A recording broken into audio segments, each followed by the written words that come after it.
Good morning students. आज हम लोग सिंप्लेक्स मेथड में एक प्रॉब्लम लेंगे जो कि एक मिनिमाइजेशन का प्रॉब्लम है। z equal to x1 minus 3x2 plus 2x3, जहाँ पे कंस्ट्रेंट्स हमारा दिया हुआ है 3x1 minus x2 plus 2x3 less than equal to 7, minus 2x1 plus 4x2 less than equal to 12, minus 4x1 plus 3x2 plus 8x3 less than equal to 10। ये हमारा constraint है और इसे हम ऑब्जेक्टिव फंक्शन कहते हैं। ये हमारा कहलाता है ऑब्जेक्टिव फंक्शन और इसे हम लोग कंस्टेंट कहते हैं। तो ये less than equal to type है क्योंकि यहाँ पे मेरा लेस देन का सिंबल है, इसीलिए यहाँ पर जो हमारा कंस्टेंट है वो less than equal to type है। कंस्टेंट जो है वो लेस देन इक्वल टू। तो जब लेस देन इक्वल टू का अगर कंस्ट्रेंट्स होता है तो हम लोग स्लैक वेरिएबल इंट्रोड्यूस करते हैं, और अगर मोर देन टाइप का अगर हो तो हम लोग वहाँ पे सरप्लस वेरिएबल इंट्रोड्यूस करते हैं। ये हम लास्ट क्लास में सिंप्लेक्स मेथड के एल्गोरिदम में समझा चुके हैं। तो अब हम लोग सबसे पहला स्टेप है, इसे हम स्टेप 1 कंसिडर करके चलते हैं कि first we convert the problem of minimisation to maximisation problem by taking the objective function as. तो ये हमारा जो प्रॉब्लम है वो मिनिमाइजेशन का प्रॉब्लम है। z equal to x1 minus 3x2 plus 2x3, ये मिनिमाइजेशन का प्रॉब्लम है। हम लास्ट क्लास के इस एल्गोरिदम में ही आप लोगों को एक्सप्लेन किए थे कि हमेशा जो मेरा ऑब्जेक्टिव फंक्शन होना चाहिए वो मैक्सिमाइजेशन का होना चाहिए, लेकिन ये जो प्रॉब्लम है वो मिनिमाइजेशन का है। तो हम लोग इसको कन्वर्ट करेंगे मैक्सिमाइजेशन में by considering z dash equal to minus z। तो ये जो अब मेरा जो पहले मिनिमम में था वो मैक्सिमम में कुछ इस तरह बदल जाएगा।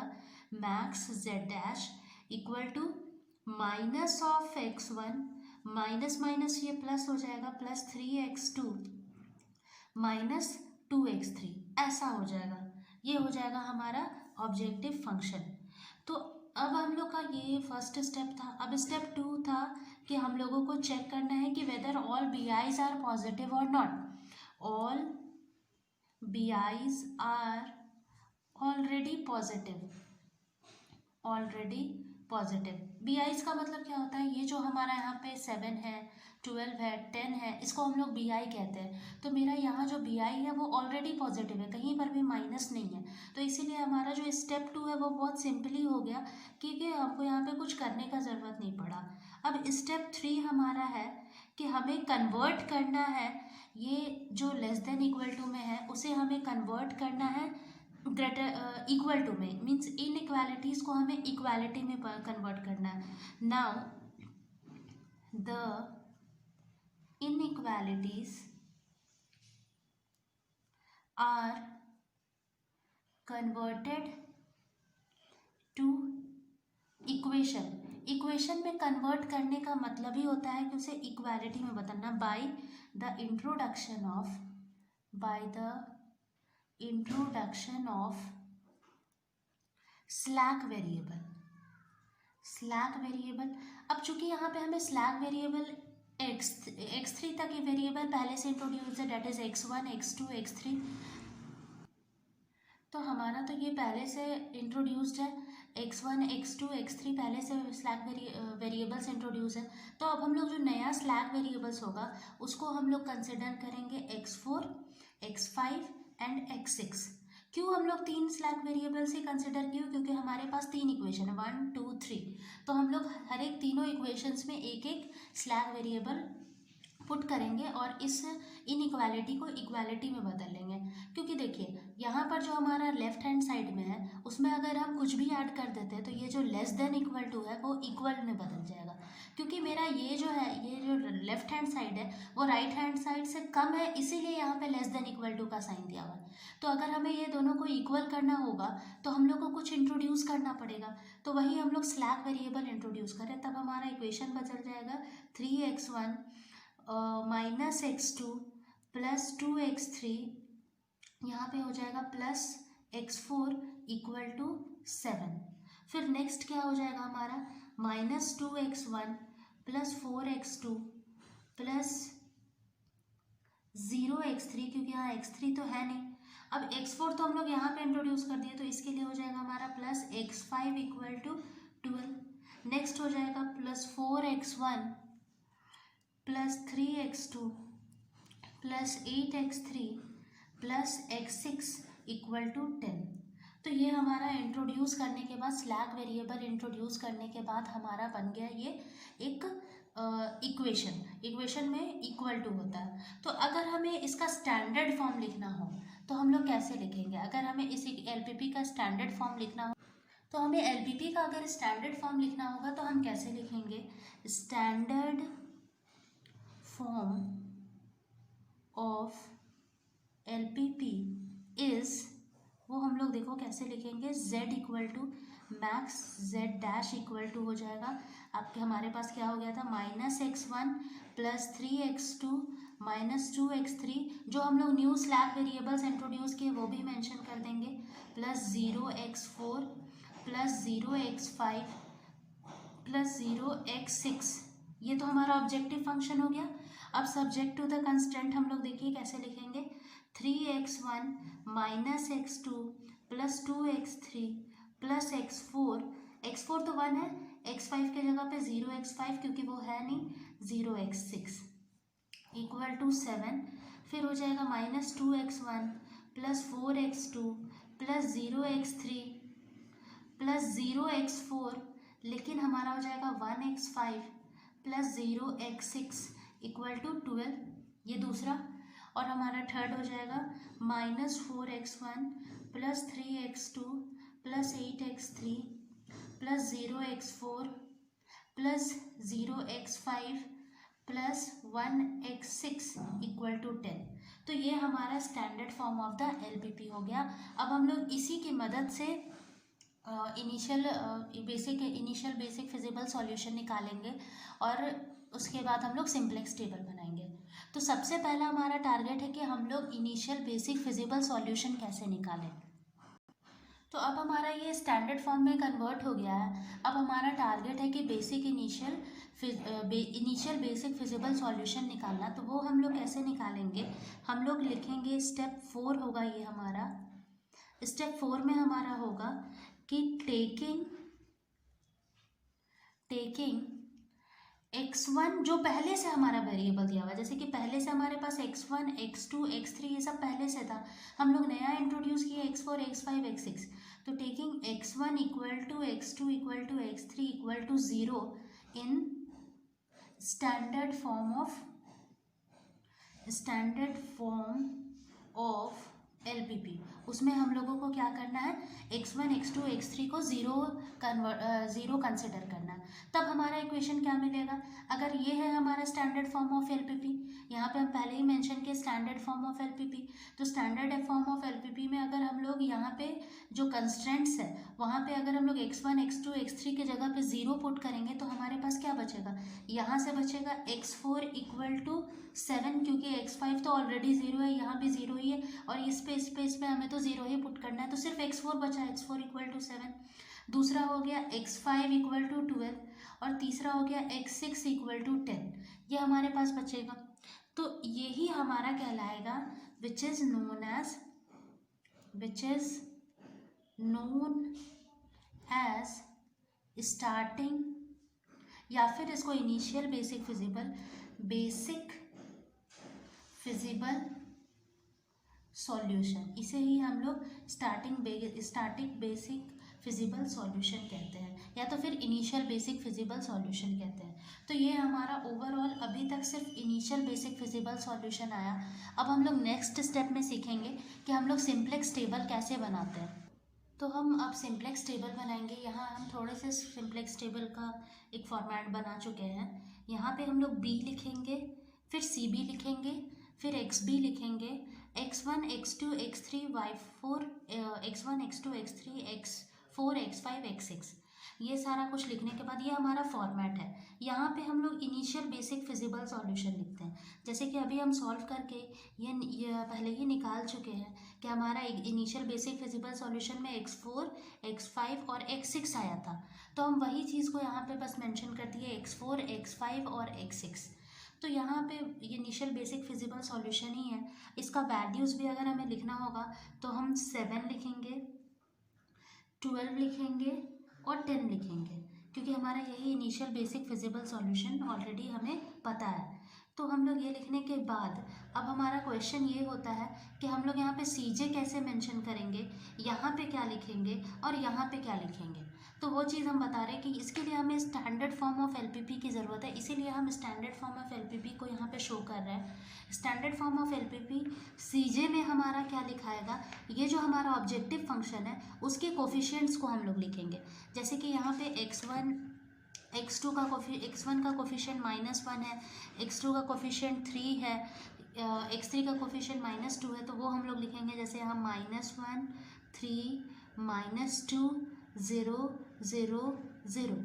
उसके बाद CB की जगह पे भी हम लोग x4 x5 और x6 का यहाँ पर जो कोफिशिएंट है उसको लिखेंगे। जैसे x4 का 0 है, x5 का 0 है, x6 का 0 है, तो हम यहाँ पे 0 0 0 लिख देंगे। यहाँ पे क्या लिखेंगे हम लोग, तो हमारा जो सब्जेक्ट टू द कंस्टेंट्स यहाँ पे दिया हुआ था उसी का हम लोग कोफिशिएंट्स को लिखते चलेंगे। 3 -1 2 1 0 0, फिर -2 4 0 0 1 0, फिर यहाँ पे हो जाएगा हमारा -4 3 8 0 0 1।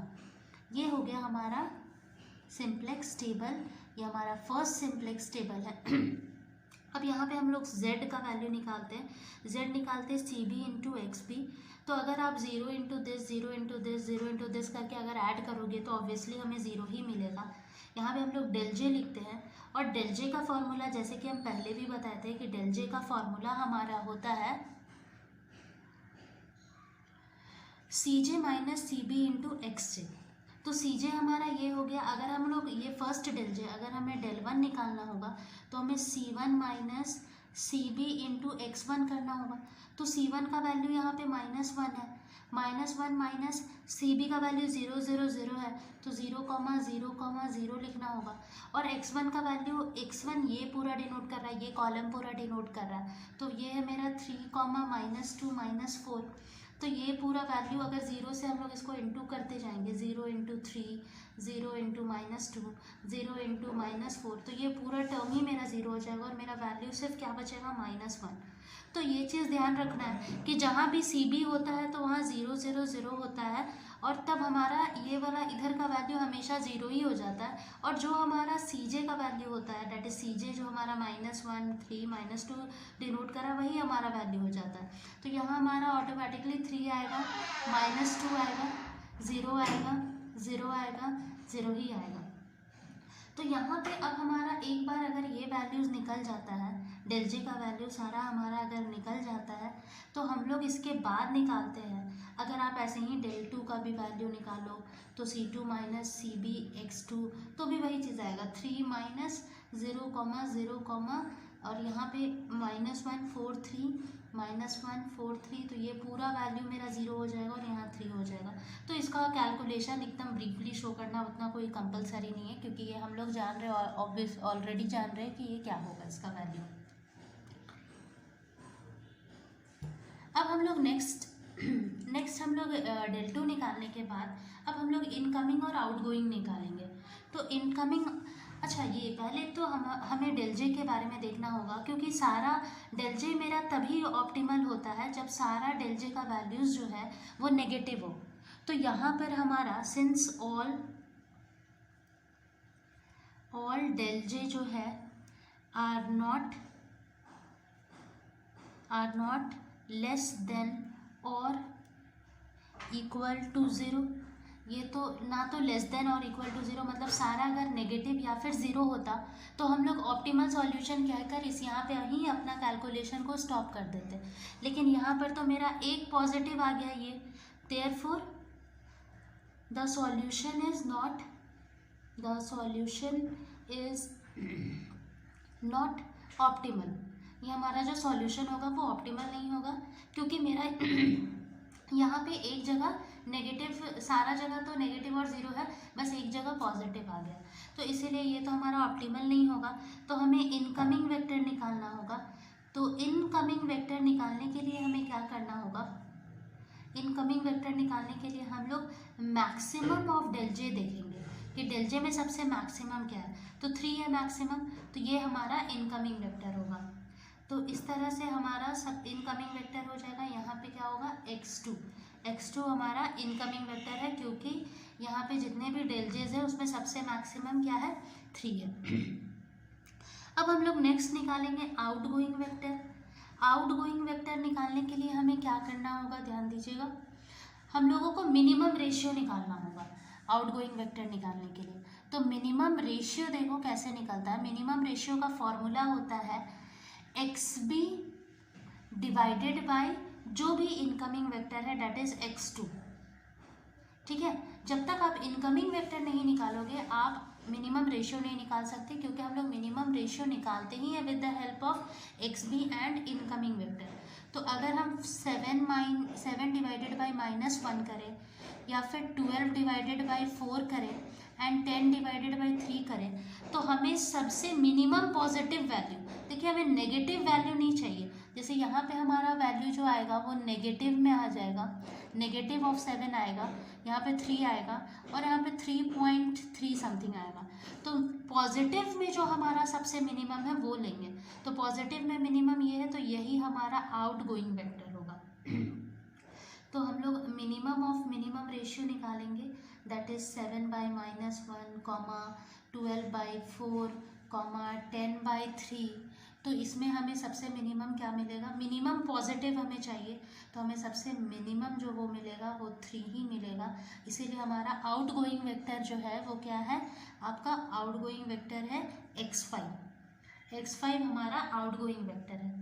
आउटगोइंग वेक्टर निकालने के बाद हम लोग यहाँ पे की एलिमेंट निकालते हैं। तो की एलिमेंट, जैसे ये आपका आउटगोइंग है और ये हमारा इनकमिंग है, तो ये दोनों का जहाँ पे इंटरसेक्शन होता है उसे हम लोग वहाँ पे हम लोग की एलिमेंट ढूंढते हैं। जैसे कि ये है आउटगोइंग और ये हमारा इनकमिंग, तो इस 4 पॉइंट पे इंटरसेक्शन हो रहा है, तो ये 4 हमारा क्या होगा, की एलिमेंट होगा। इसको हम लोग कहेंगे की एलिमेंट, ये हमारा की एलिमेंट कहलाएगा। अब हम लोग इसी की एलिमेंट, अब हमारा टारगेट होगा इस की एलिमेंट को 1 बनाना और इसके ऊपर और इसके नीचे जो वैल्यू है उसको 0 बनाना। अब इसके लिए हमें डिटर्मिनेंट्स का फॉर्मूला को यूज़ करके सेकेंड सिंप्लेक्स टेबल बनाना होगा। हमारा सेकेंड सिंप्लेक्स टेबल में सिर्फ एक ही मोटिव है, की एलिमेंट को 1 बनाना और इसके ऊपर इसके कॉरेस्पॉन्डिंग जो कॉलम में जो भी वैल्यूज़ है उसको 0 बनाना। तो हम लोग वो अब नेक्स्ट टेबल में ये काम करेंगे। तो इसके लिए हम लोगों को इसे सॉल्व करना है। तो इसे सॉल्व करने के बाद हमें ये पता चलेगा कि हमारा सेकेंड टेबल कैसे बनेगा। ओके स्टूडेंट्स, तो हमारा ये सेकेंड टेबल है। हम इसी पेपर को फोल्ड करके यहाँ पे बना रहे हैं, क्योंकि हमें ये इसी वैल्यू से देख देख कर ही हमें सेकेंड टेबल बनाना होता है। तो अगर ये भी टेबल हमारे सामने ठीक सामने होगा तो वो हमारे लिए बहुत ईजी होगा इसको लिखना। तो देखो हमारा आउटगोइंग कौन सा था, x5 हमारा आउटगोइंग वेक्टर है। x5 को हमें बाहर ले जाना है और x5 के बदले हमें इंटर किसे करना है, x2 को। तो जो x4 था वो अपने जगह पे ही रहेगा, बस x5 की जगह x2 आ जाएगा और हमारा x6 भी अपने जगह पे ही रहेगा। और इसके अलावा हम लोग यहाँ पे xb और बाकी सारे वैल्यूज़ को फिल करेंगे। लेकिन पहले हम लोग इसको फिल कर लेते cb को। x4 की जगह पे तो 0 ही होगा, लेकिन x2 के जगह पे हमें क्या लिखना होगा, 3 और x6 के जगह पे भी हमें 0 लिखना होगा। अब हमारा टारगेट था कि इसको 1 बनाना, की एलिमेंट को 1 बनाना। तो हम जो सेकेंड रो है उस सेकेंड रो को हम लोग डिवाइड कर दे रहे हैं। यहाँ पे हम सेकेंड रो जो हमारा ये हमारा सेकेंड रो है, इसको अगर हम लोग 4 से डिवाइड कर दें तो हमारा ये पूरा एलिमेंट जो है वो, ये पूरा रो जो है वो 1 बन जाएगा। तो हम लोग इसको डिवाइड करते हैं। इसे अगर हम 12 को 4 से डिवाइड करेंगे तो ये 3 बन जाएगा। फिर अगर हम लोग इसे 4 से डिवाइड करेंगे तो 1/2, ये हमारा 1 बन जाएगा। 0 divided by 4 is 0, 0 divided by 4 is 0, ये हमारा 1/4 बन जाएगा और ये भी हमारा 0 बन जाएगा। अब हमारा नेक्स्ट टारगेट है कि इसे 0 बनाना और इसके नीचे जो वैल्यू है उसको भी 0 बनाना। तो क्या हम इस फर्स्ट रो को इस नए वाले रो से अगर हम लोग ऐड कर देंगे तो क्या वो 0 नहीं बन जाएगा? मतलब कि मेरा कहने का मतलब है कि हम लोग ओल्ड, जैसे हमें R1 में अभी अगर काम करना है तो हम लोग ओल्ड R1 में अगर हम लोग प्लस कर दें न्यू R2, ठीक है, न्यू रो 2 को, ओल्ड R1 इज मेरा ये और इसमें अगर हम लोग न्यू रो टू को माइनस कर दे, प्लस कर दे, तो हमारा वो ऑटोमेटिकली क्या बन जाएगा, ज़ीरो बन जाएगा। जैसे कि देखो -1 + 1 ये मेरा ज़ीरो बन जाएगा और हमारा यही एम था। 3 + -1/2, तो 3 + -1/2 अगर हम लोग करेंगे तो हमारा बन जाएगा 5/2। सिमिलरली 7 + 3, तो हमारा ये बन जाएगा 10। उसी तरह से 2 + 0, तो ये हमारा रहेगा 2 ही। ये 1 + 0 1 ही। 0 + 1/4, तो ये भी हमारा 1/4 हो जाएगा। और 0 + 0 ये हमारा 0 हो जाएगा। तो हम किए क्या, पुराने वाले R1 में से, ये हमारा पुराना R1 था और उसमें हम ऐड कर दिए न्यू R2 को, तो मेरा क्या बन गया, ये पूरा ये 0 में कन्वर्ट हो गया। और उसी तरह से अब हम लोग नेक्स्ट क्या करेंगे, R3 के लिए देखो हम लोग क्या करेंगे। R3 के लिए हम लोग क्या करेंगे, ओल्ड R3 में क्या करना होगा जिससे कि वो 0 हो जाए। हमें इस 3 को 0 बनाना है, इस 3 को 0 बनाना है, तो हमें इस पुराने 3 में क्या करें कि हमारा 0 हो जाए। तो हम लोग पुराने 3 को ऐसा कर सकते हैं कि पुराने वाले R3 में हम लोग न्यू R2 जो हमारा ये नया वाला R2 है उसमें 3 मल्टीप्लाई कर दें। 3 × न्यू R2 यहाँ पे, और चूंकि यहाँ प्लस है, अगर हम लोग बीच में प्लस रखते हैं तब तो वो ऐड हो जाएगा, हमें इसको माइनस करना होगा।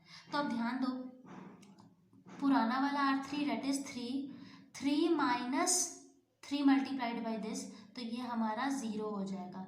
सिमिलरली -4 माइनस माइनस प्लस 3/2, तो -4 अगर हम लोग इसे इधर करें, -4 प्लस माइनस माइनस प्लस हो जाएगा प्लस 3/2, तो ये हो जाएगा माइनस से 8/5, 8 + 3/2 डेट इज़ -5/2, तो ये मेरा कन्वर्ट हो जाएगा -5/2 में। उसी तरह से देखो 8 -3 × 0, तो मेरा यहाँ पे 8 ही होगा। सिमिलरली ये भी 0 ही होगा। ये वाला जो होगा वो -3/4 हो जाएगा और ये हमारा 1 हो जाएगा। ये कैसे हुआ, बस आप लोग ध्यान दो कि R3 ओल्ड R3 क्या है, ओल्ड R3 मान के चलो अगर यहाँ पे हम 0 ले रहे हैं तो 0 - 3 × न्यू R2, तो 0 माइनस, अगर हम लोग यहाँ पे 0 - 3 × 1/4 करेंगे तो ऑटोमेटिकली -3/4। तो ये वाला चीज़ को आपको ध्यान में रखना है कि हम इसी फॉर्मूला के बेसिस पे काम किए। और यहाँ पे ये वाला वैल्यू क्या हो जाएगा, देखो 10 - 3 × 3, तो ये हमारा 1 हो जाएगा। 3 × 3 डेट इज़ 9। तो ये अगर हम लोग का डेल जे नया आ गया, अब हम लोग यहाँ पे फिर से z का वैल्यू निकालेंगे with the help of CB × XB। तो इस बार 0 नहीं आएगा क्योंकि 0 × 10 0 होता है, 0 × 1 0 होता है, लेकिन 3 × 3 9 होता है, तो ये हमारा वैल्यू 9 हो जाएगा। अब हम लोग डेल जे निकालेंगे, तो डेल जे भी इस बार मेरा पहले की तरह नहीं आएगा, इस बार हमारा डेल जे भी दूसरा इसका वैल्यू आएगा। और डेल जे निकालने के लिए हम लोग क्या करते हैं डेल जे निकालना है तो जहाँ पे 0 1 0 है वहाँ तो आप लोग 0 बैठा ही दो, क्योंकि यहाँ हमें निकालने का ज़रूरत नहीं है। जहाँ पे इस तरह से मैट्रिक्स के फॉर्म में है 0 1 0 1 0 0 0 0 1, तो वहाँ 0 ही होता है। अब हम लोगों को मेन निकालना है यहाँ, यहाँ और यहाँ। अगर हमारा सारा डेल जे नेगेटिव आ जाए तो हम लोग आराम से इसको, तो हम लोग डेल 1 निकालने के लिए C1 - CB x1 का फॉर्मूला यूज़ करेंगे। C1 का हमारा वैल्यू -1 है, -1 माइनस CB का वैल्यू मेरा है 030 और x1 का वैल्यू है 5/2 -1/2 -5/2। तो इसे अगर हम लोग सॉल्व करेंगे तो आप लोग देखो कि क्या आता है, -1 माइनस 0 × 5/2 तो 0 ही हो जाएगा, 0 × -5/2, देखो 0 × 5/2 0, और ये वाला 0 × दिस ये भी 0 हो जाएगा। बस 3 × -1/2 आ जाएगा, तो वो हो जाएगा मेरा -3/2। तो ये माइनस और माइनस मिलके प्लस हो जाएगा, -1 + 3/2। तो ये मेरा जो वैल्यू आएगा, इसको अगर हम लोग सॉल्व करेंगे तो 1/2 आ जाएगा, जिस तरह से हमारा डेल जे का वैल्यू 1/2 आ गया। सिमिलरली अगर हम लोग इसका वैल्यू निकालेंगे तो हमारा क्या आएगा, देखो अगर -2, अगर हम लोग डेल 2 का वैल्यू निकालेंगे तो वो हो जाएगा -2 - 0,3,0 और फिर ये वाला वैल्यू 2,0,8। तो आप ही देखो 0 × 2 करेंगे, फिर यहाँ पे 0 × 8 करेंगे और फिर यहाँ पे 3 × 0 करेंगे, तो ये पूरा वैल्यू 0 हो जाएगा और मेरा वैल्यू बचेगा सिर्फ और सिर्फ -2। तो यहाँ पे हमारा आएगा सिर्फ -2। अब हम लोग नेक्स्ट ये वैल्यू निकालेंगे, तो ये भी हमारा 0 - 0 × -4 1/4 3 × 1/4 0 × -3/4, तो ये तो 0 हो जाएगा, ये भी 0 हो जाएगा, ये बस हमारा -3/4 आ जाएगा। तो आप लोग देखो कि हमारा डेल जे का जो वैल्यू है वो यहाँ भी नेगेटिव है, 0 है, 0 है, 0 है, लेकिन एक जगह पे पॉजिटिव आ गया, एक जगह पे पॉजिटिव आ गया। अब चूंकि एक जगह पे डेल जे पॉजिटिव आ गया तो हमें थर्ड सिंप्लेक्स टेबल भी बनाना होगा, क्योंकि एक जगह पे हमारा वैल्यू जो है वो क्या आ गया, पॉजिटिव आ गया। क्योंकि अगर हमारा सारा वैल्यू नेगेटिव होता या फिर 0 होता तो हमारा सॉल्यूशन यहीं पर ऑप्टिमल हो जाता, हमें आगे कुछ भी करने का ज़रूरत नहीं होता। लेकिन यहाँ पे मेरा एक जगह पे क्या आ गया, पॉजिटिव आ गया, तो हम लोग यहाँ पे क्या निकालेंगे, हम लोग फिर से थर्ड सिंप्लेक्स टेबल बनाएंगे। तो ये हमारा आप लोग समझ ही रहे हैं कि यही हमारा इनकमिंग वेक्टर होगा, क्योंकि जो डेल जे सबसे बड़ा होता है वही इनकमिंग वेक्टर होता है। तो यहाँ पे सबसे बड़ा डेल जे हमारा हाफ ही है, तो ये इनकमिंग वेक्टर होगा। अब इसी के इनकमिंग वेक्टर और एक्स बी के डिवाइड मतलब x b divided by x1 करके हम लोग क्या निकाल लेंगे, आउटगोइंग वेक्टर निकालेंगे। तो ये हमारा लगभग में हो जाएगा 20/5, तो ये हो जाएगा 4। फिर ये हमारा हो जाएगा नेगेटिव आएगा, ये तो नेगेटिव होगा और ये भी नेगेटिव ही होगा, क्योंकि अगर हम लोग xb/x1 करेंगे तो ये भी नेगेटिव, तो हमें तो नेगेटिव वैल्यू चाहिए नहीं, हमें मिनिमम पॉजिटिव वैल्यू चाहिए, तो ये हमारा आउटगोइंग हो जाएगा। तो इनकमिंग और आउटगोइंग जहाँ पर इंटरसेक्ट करता है उसे ही हम लोग की एलिमेंट कहते हैं। तो अब की बार हमारा की एलिमेंट 5/2 हो जाएगा, ये हमारा, क्योंकि यहीं पर इनकमिंग और आउटगोइंग इंटरसेक्ट हो रहा है। तो ये हमारा सेकेंड टेबल हो गया। इससे पहले हम ये फर्स्ट टेबल बनाए थे, लेकिन फिर भी 2 टेबल बनाने के बावजूद भी हमारा आंसर अभी तक ऑप्टिमल नहीं आया है, तो हमें थर्ड सिंप्लेक्स टेबल भी बनाना होगा। यहाँ पे इनकमिंग और आउटगोइंग के लिए हम अलग से कैलकुलेशन करके नहीं दिखाया है, ये आप लोग समझ जाओगे कि डेल जे का जो सबसे मैक्सिमम वैल्यू होता है वही हमारा इनकमिंग कहलाता है, और मिनिमम इनकमिंग और एक्स बी के डिवीज़न करके हम लोग मिनिमम रेशियो निकालते हैं, उसमें जो सबसे मिनिमम पॉजिटिव वैल्यू होता है वही हमारा क्या कहलाता है, आउटगोइंग वेक्टर। तो आउटगोइंग वेक्टर और इनकमिंग वेक्टर का जहाँ पे इंटरसेक्शन होता है वही हमारा की एलिमेंट होता है। तो अब हमारे थर्ड सिंप्लेक्स टेबल बनाने का हमारा मेन मोटिव ये होगा कि इस की एलिमेंट को हमें 1 बनाना है और इसके कॉरेस्पॉन्डिंग वाले टर्म्स को ये और ये टर्म्स को 0 बनाना है और इसे हमें 1 बनाना है। अब जो भी हमारा कैलकुलेशन होगा इसी बेसिस पे होगा। ओके स्टूडेंट्स, तो अब हम लोग इस सेकेंड टेबल सिंप्लेक्स टेबल की मदद से थर्ड सिंप्लेक्स टेबल बनाएंगे। थर्ड सिंप्लेक्स टेबल तो आप लोग जानते हो हम लोग कैसे इसे बनाते हैं, b c b x b, यहाँ पे हम सी जे लिखते हैं और यहाँ पे हमारा होगा x1 x2 x3 x4 x5 x6, इसका वैल्यू है -1 3 -2 0 0 0 और हमारा सी बी। अब आप लोग यहाँ पे बी की जगह पे कैसे लिखेंगे, हमारा आउटगोइंग वेक्टर तो इस बार क्या है x4 और इनकमिंग है x1, तो हम लोग यहाँ पे x4 की जगह पे x1 लिख देंगे, x2 और x6 तो है ही, यहाँ पर से हम लोग सी बी का वैल्यू लिख देंगे, x1 है मेरा -1 और x2 है मेरा 3 और ये मेरा 0 है। अब इसके अलावा अब हम लोग इसको सॉल्व करेंगे ताकि हम लोग ऑप्टिमल रिजल्ट ला सकें। तो मेन हमारा मोटिव है इस की एलिमेंट को क्या बनाना, 1। तो हम इस पूरे रो को मतलब R1 को, इस पूरे रो 1 को हम 2/5 से डिवाइड कर दे रहे हैं। रो 1 जो third simplex second simplex table में रो 1 है उसको हम 2/5 से डिवाइड कर दे रहे हैं। तो 2/5 से डिवाइड करेंगे तो इंटू 2/5, तो ये तो मेरा 1 आ जाएगा, ये तो मेरा 0 होगा। 2/5 से डिवाइड करना तो ये मेरा ऑटोमेटिकली 4/5 हो जाएगा। फिर हमारा नेक्स्ट ये भी 2/5 हो जाएगा और 2/5 तो ये हमारा हो जाएगा 1/10 और ये हमारा हो जाएगा 0। आप एक बार करके देख लेना। और x भी हमारा चेंज हो जाएगा, अगर हम 2/5 से करेंगे तो ये मेरा बन जाएगा 4।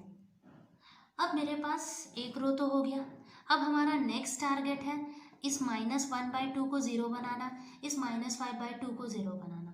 तो हम लोग कैसे बनाएंगे? हम लोग R2 में क्या करेंगे, ओल्ड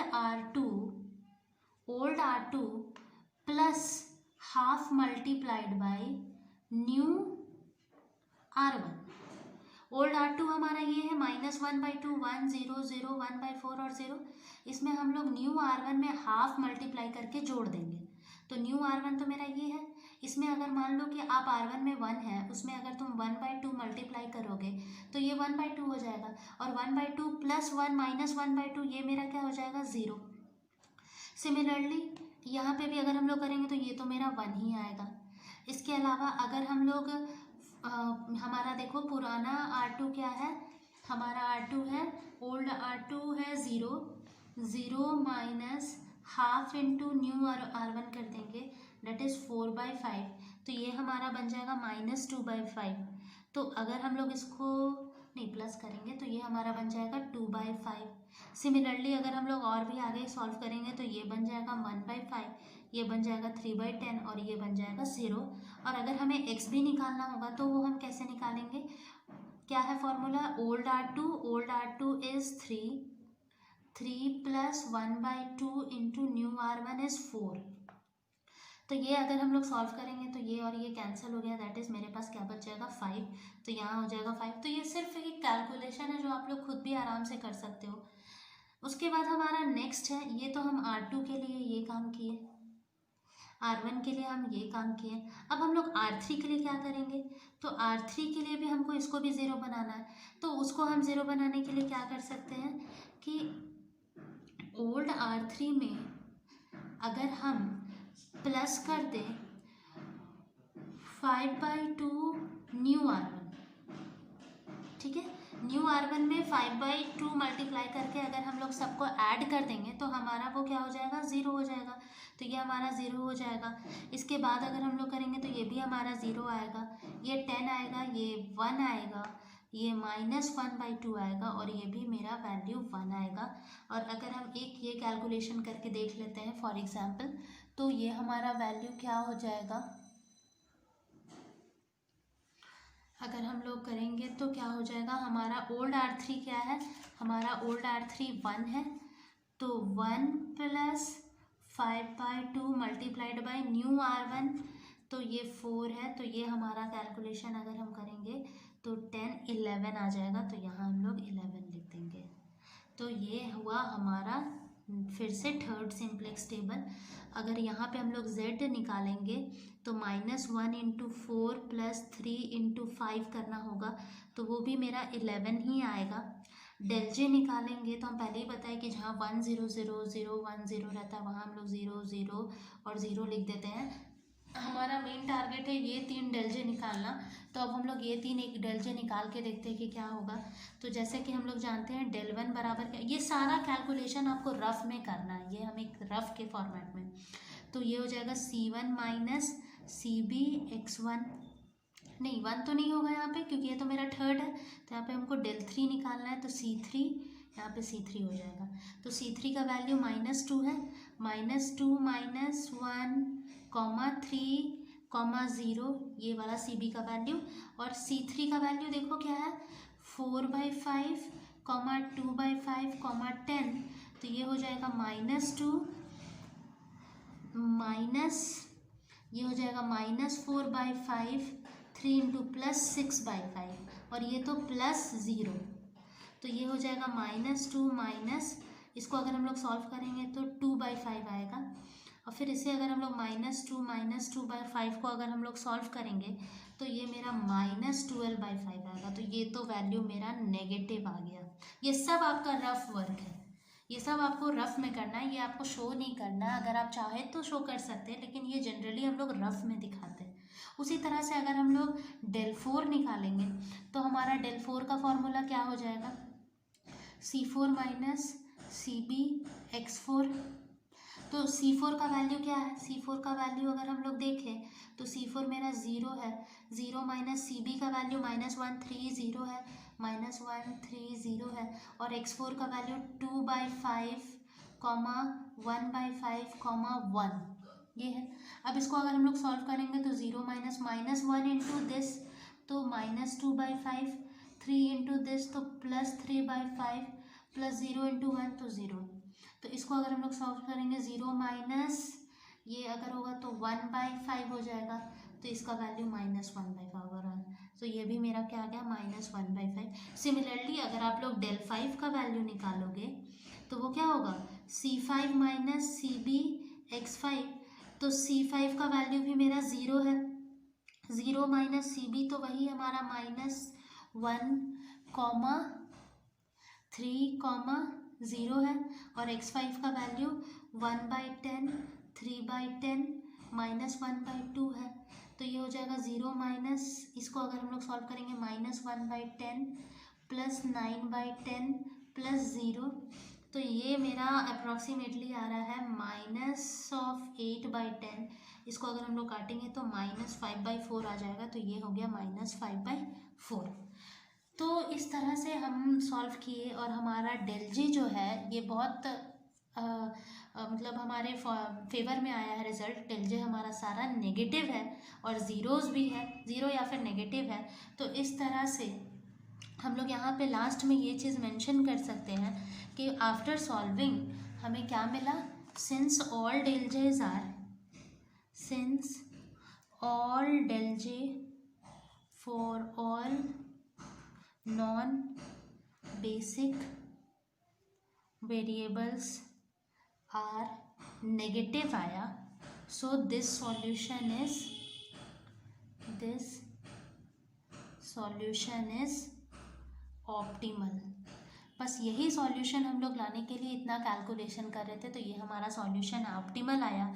तो इस तरह से हमारा ऑप्टिमल सॉल्यूशन इज क्या आया, हमारा ऑप्टिमल सॉल्यूशन x1 का वैल्यू देखो हम लोग कहाँ से निकालेंगे, x1 का वैल्यू 4, उसी तरह से हमारा x2 का वैल्यू 5, और x3 का वैल्यू तो आया नहीं, x4, x5 और x6 तो हमारा स्लैक वेरिएबल था, तो हमें उसे मेंशन नहीं करना है। तो हमारा x2 का वैल्यू क्या आ गया, x2 का वैल्यू 5 आ गया, और x3 हमारा कुछ भी नहीं आया, तो हम लोग उसको 0 पुट कर देंगे। तो ये हमारा सॉल्यूशन है। और इस तरह से अगर हम मिनिमम ऑफ z निकालेंगे, minimum z that is minus of z dash निकाल देंगे, तो वो भी मेरा वैल्यू क्या आ जाएगा, -11, और यही हमारा ऑप्टिमल आंसर है। तो इस तरह से हम लोग सॉल्व करते हैं कोई भी सिंप्लेक्स टेबल हो। तो ये सिंपल है कैलकुलेशन, लेकिन थोड़ा सा लेंदी कैलकुलेशन हो जाता है, थोड़ा लंबा बनता है, क्योंकि हमें टेबल बनाना होता है। तो इस क्वेश्चन में तो आपका 3 टेबल बना है, लेकिन कुछ कुछ क्वेश्चन ऐसे भी होते हैं जहाँ पर 4 टेबल बनते हैं, 5 टेबल बनते हैं। तो हम कोशिश करेंगे कि एग्ज़ाम्स में आप लोगों के 3 टेबल्स 4 टेबल्स तक ही आए, ताकि आप लोग एक लिमिटेड टाइम पे कर सको।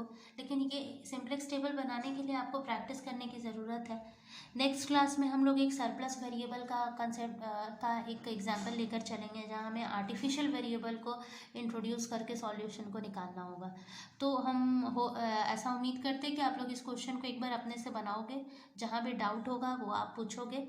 और इसके अलावा और भी क्वेश्चंस हैं, आप कोई बुक प्रेफर कर सकते हो, जैसे BS ग्रेवाल है, और RK गुप्ता की भी लीनियर प्रोग्रामिंग की बुक है, तो आप उस बुक से भी क्वेश्चंस को सॉल्व कर सकते हो। वहाँ पे बहुत सारे एग्जांपल्स प्लस क्वेश्चंस दिए हुए हैं, तो वो सब आप सॉल्व करो, तब जाकर आप इस पे अच्छे से कमांड ला सकोगे। Thank you.